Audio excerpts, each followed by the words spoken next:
FEMA documents a 1,200-foot diameter debris field around each tower.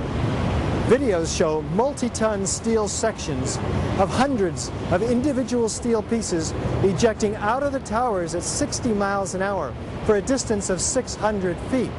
They also show clouds of debris pulverized in mid-air and isolated explosive ejections as many as 60 stories below the so-called crush zone.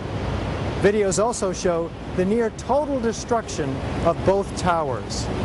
What does all this tell us about the forces and energies involved in the destruction? Large multi-ton beams were hurled hundreds of yards laterally. Gravity works vertically, not laterally.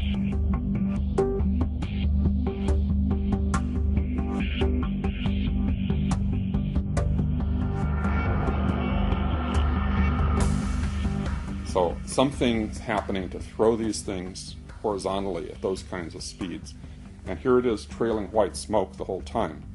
It really is indicative of some kind of explosion. The individual explosions that I noticed 20 and 30 and 40 stories below the collapsing structure.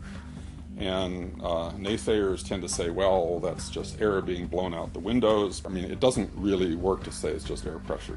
And I've estimated these are coming out faster than 100 miles an hour. The floors pancaking upon themselves would create gushes of air out the side, but not the kind of explosive force that we saw that would throw I-beams across the street into the windows of other buildings. The ejection of the materials out of the building, the manner in which it fell, the speed at which it fell, exhibited all the signs of demolitions and the completeness of the destruction down to their individual elements. As an architect, I would expect to see larger portions of the building floors, the decking, the steel decking, the concrete topping, much larger remnants of what the structural components of this building was. What happened to the concrete? The concrete was pulverized, and I was down here Tuesday, and it was like you were on a foreign planet.